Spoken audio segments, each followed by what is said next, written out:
Chapter 24 of The Phantom of the Opera by Gaston Leroux. Barrels, barrels, any barrels to sell. The Persian's narrative continued. I have said that the room in which Monsieur le Vicomte de Chagny and I were imprisoned was a regular hexagon, lined entirely with mirrors. Plenty of these rooms have been seen since, mainly at exhibitions. They are called palaces of illusion, or some such name. But the invention belongs entirely to Eric, who built the first room of this kind under my eyes, at the time of the rosy hours of Mazenderan. A decorative object, such as a column for instance, was placed in one of the corners, and immediately produced a hall of 1,000 columns, for thanks to the mirrors, the real room was multiplied by 6 hexagonal rooms, each of which in its turn was multiplied indefinitely. But the little sultana soon tired of this infantile illusion, whereupon Eric altered his invention into a torture chamber. For the architectural motif placed in one corner, he substituted an iron tree.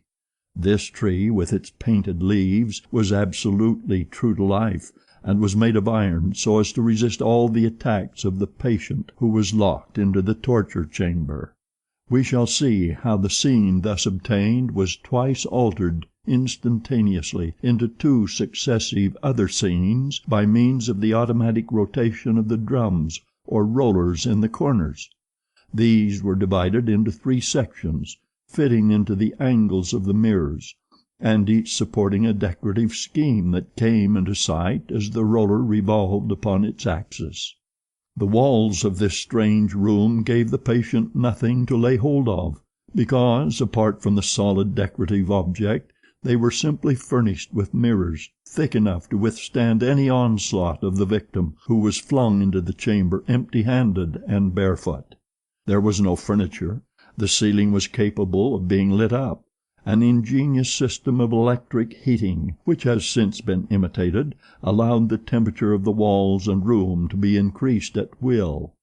I am giving all these details of a perfectly natural invention, producing, with a few painted branches, the supernatural illusion of an equatorial forest blazing under the tropical sun, so that no one may doubt the present balance of my brain, or feel entitled to say that I am mad, or lying, or that I take him for a fool.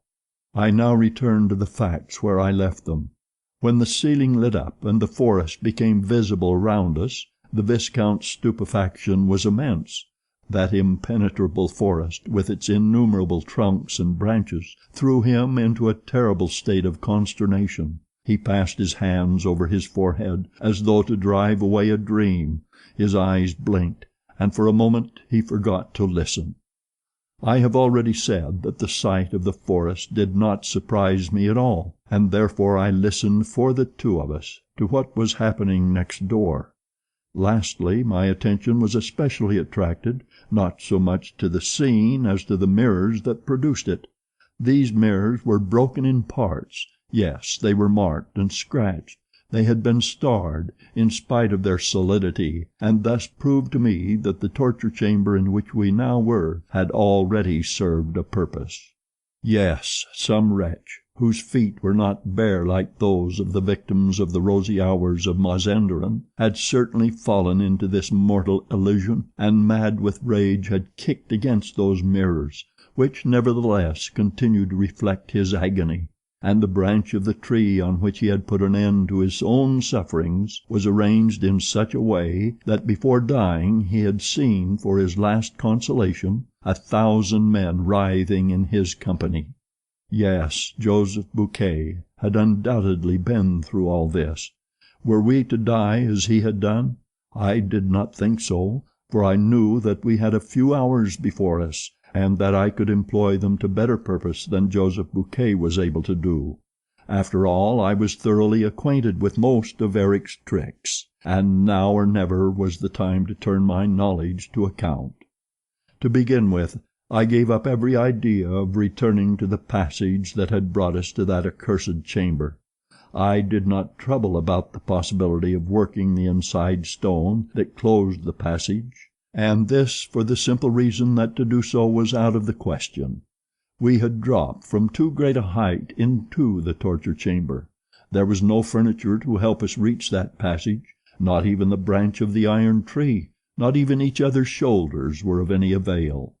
There was only one possible outlet, that opening into the Louis Philippe room in which Eric and Christine Daae were. But though this outlet looked like an ordinary door on Christine's side, it was absolutely invisible to us. We must therefore try to open it without even knowing where it was. When I was quite sure that there was no hope for us from Christine Daae's side, when I had heard the monster dragging the poor girl from the Louis Philippe room, lest she should interfere with our tortures, I resolved to set to work without delay. But I had first to calm Monsieur de Chagny, who was already walking about like a madman, uttering incoherent cries. The snatches of conversation which he had caught between Christine and the monster had contributed not a little to drive him beside himself. Add to that the shock of the magic forest, and the scorching heat which was beginning to make the perspiration stream down his temples, and you will have no difficulty in understanding his state of mind. He shouted Christine's name, brandished his pistol, knocked his forehead against the glass in his endeavors to run down the glades of the elusive forest. In short, the torture was beginning to work its spell upon a brain unprepared for it. I did my best to induce the poor Viscount to listen to reason. I made him touch the mirrors and the iron tree and the branches, and explain to him by optical laws all the luminous imagery by which we were surrounded, and of which we need not allow ourselves to be the victims like ordinary ignorant people. We are in a room, a little room, that is what you must keep saying to yourself, and we shall leave the room as soon as we have found the door. And I promised him that if he let me act without disturbing me by shouting and walking up and down, I would discover the trick of the door in less than an hour's time. Then he lay flat on the floor, as one does in a wood, and declared that he would wait until I found the door of the forest, as there was nothing better to do. And he added that from where he was, the view was splendid. The torture was working, in spite of all that I had said. Myself, forgetting the forest, I tackled a glass panel, and began to finger it in every direction, hunting for the weak point on which to press in order to turn the door in accordance with Eric's system of pivots. This weak point might be a mere speck on the glass, no larger than a pea, under which the spring lay hidden. I hunted and hunted. I felt as high as my hands could reach. Eric was about the same height as myself, and I thought that he would not have placed the spring higher than suited his stature. While groping over the successive panels with the greatest care, I endeavored not to lose a minute, for I was feeling more and more overcome with the heat, and we were literally roasting in that blazing forest. I had been working like this for half an hour, and had finished 3 panels, when, as ill luck would have it, I turned round on hearing a muttered exclamation from the Viscount. "I'm stifling," he said. "All those mirrors are sending out an infernal heat. Do you think you will find that spring soon? If you are much longer about it, we shall be roasted alive."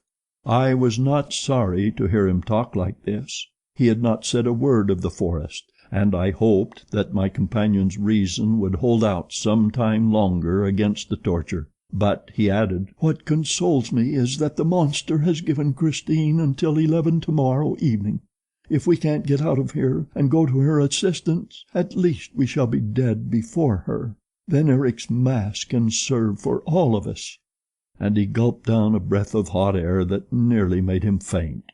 As I had not the same desperate reasons as Monsieur le Vicomte for accepting death, I returned, after giving him a word of encouragement, to my panel. But I had made the mistake of taking a few steps while speaking, and in the tangle of the elusive forest I was no longer able to find my panel for certain. I had to begin all over again at random, feeling, fumbling, groping. Now the fever laid hold of me in my turn, for I found nothing, absolutely nothing. In the next room all was silence. We were quite lost in the forest, without an outlet, a compass, a guide, or anything. Oh, I knew what awaited us if nobody came to our aid, or if I did not find the spring, but look as I might, I found nothing but branches, beautiful branches that stood straight up before me, or spread gracefully over my head, but they gave no shade, and this was natural enough, as we were in an equatorial forest, with the sun right above our heads, an African forest. Monsieur de Chagny and I had repeatedly taken off our coats and put them on again, finding at one time that they made us feel still hotter, and at another that they protected us against the heat. I was still making a moral resistance, but Monsieur de Chagny seemed to me quite gone. He pretended that he had been walking in that forest for 3 days and nights without stopping, looking for Christine Daae. From time to time he thought he saw her behind the trunk of a tree, or gliding between the branches, and he called to her with words of supplication that brought the tears to my eyes. And then, at last, "Oh, how thirsty I am!" he cried in delirious accents. I, too, was thirsty. My throat was on fire. And yet, squatting on the floor, I went on hunting, hunting for the spring of the invisible door, especially as it was dangerous to remain in the forest as evening drew nigh. Already the shades of night were beginning to surround us. It had happened very quickly. Night falls quickly in tropical countries, suddenly, with hardly any twilight.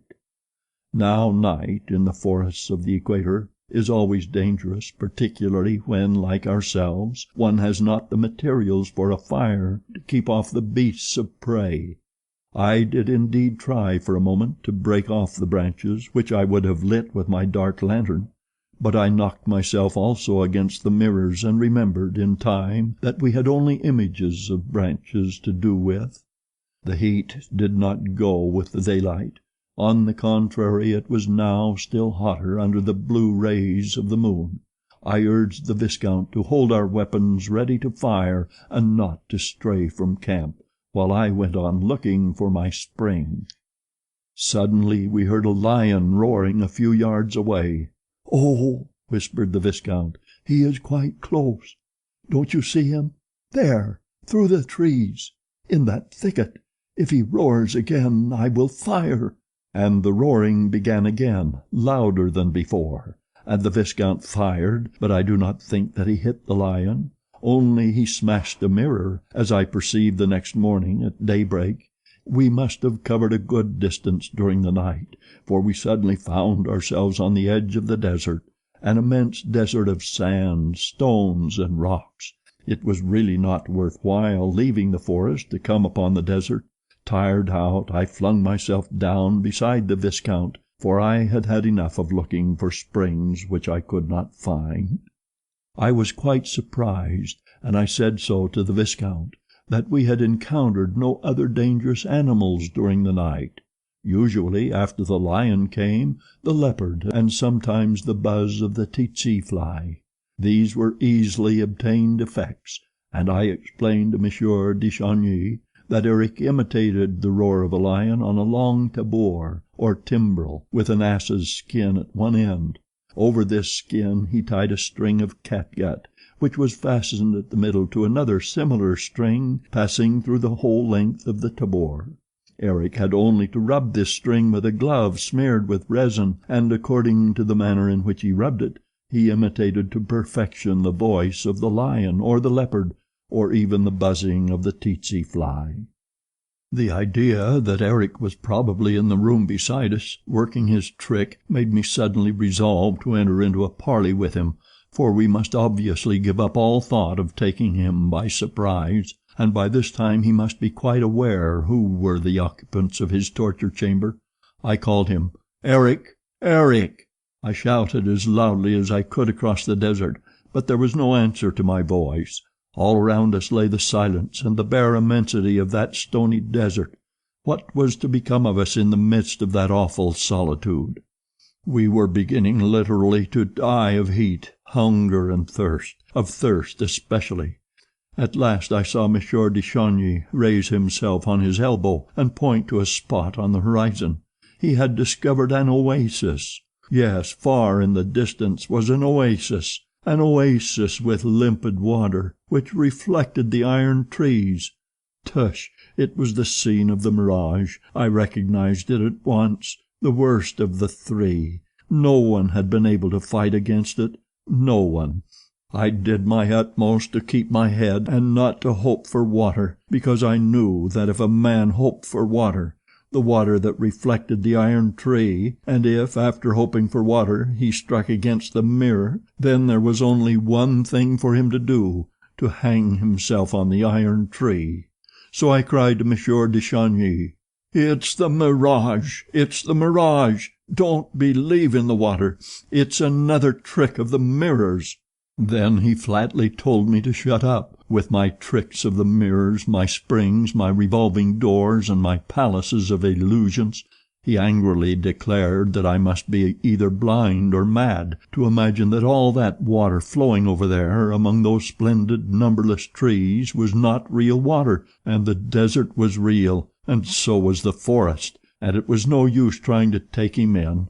He was an old, experienced traveler. He had been all over the place, and he dragged himself along saying, "Water, water," and his mouth was open as though he were drinking, and my mouth was open too, as though I were drinking. For we not only saw the water, but we heard it. We heard it flow. We heard it ripple. Do you understand that word, ripple?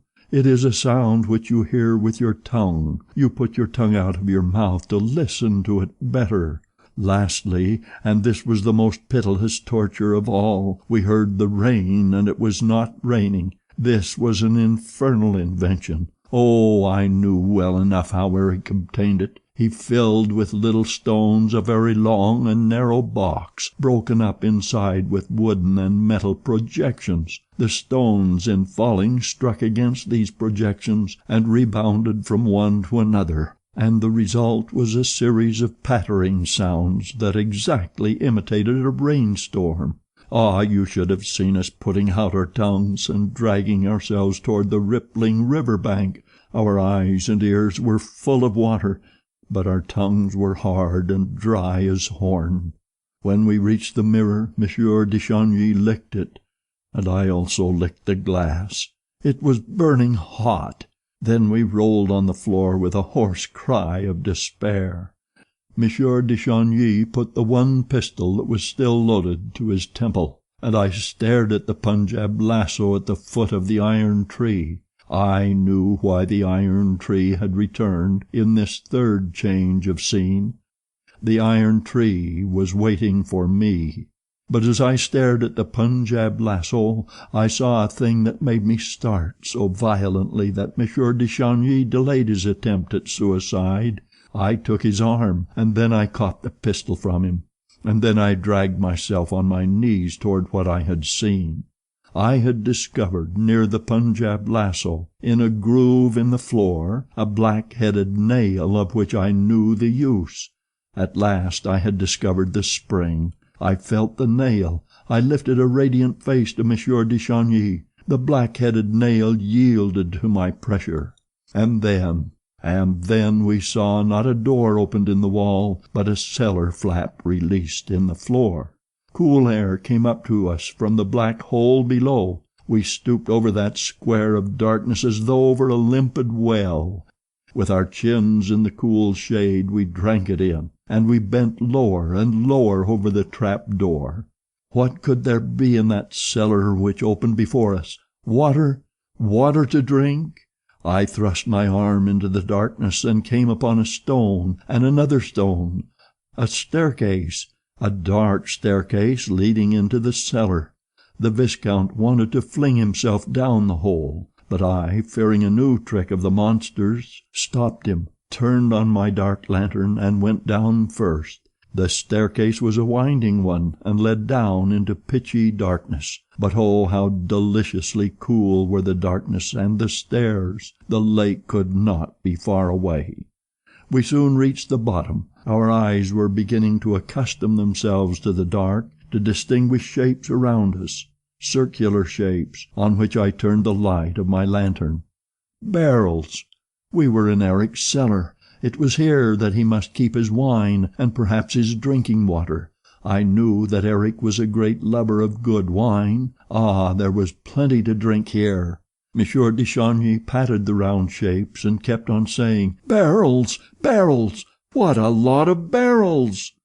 Indeed, there was quite a number of them, symmetrically arranged in 2 rows, one on either side of us. They were small barrels, and I thought that Eric must have selected them of that size to facilitate their carriage to the house on the lake.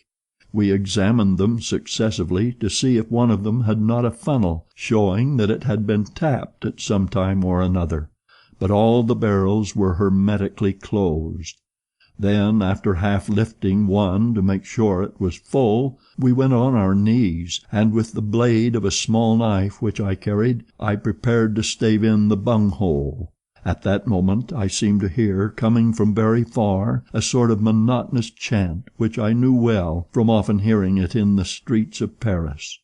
"Barrels! Barrels! Any barrels to sell?" My hand desisted from its work. Monsieur de Chagny had also heard. He said, "That's funny. It sounds as if the barrel were singing." The song was renewed, farther away. "Barrels! Barrels! Any barrels to sell?" "Oh, I swear," said the Viscount, "that the tune dies away in the barrel." We stood up and went to look behind the barrel. "It's inside," said Monsieur de Chagny. "It's inside." But we heard nothing there, and were driven to accuse the bad condition of our senses, and we returned to the bunghole.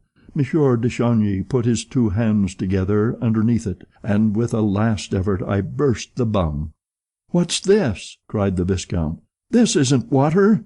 The Viscount put his 2 full hands close to my lantern. I stooped to look, and at once threw away the lantern with such violence that it broke and went out, leaving us in utter darkness. What I had seen in Monsieur de Chagny's hands was gunpowder. Chapter 24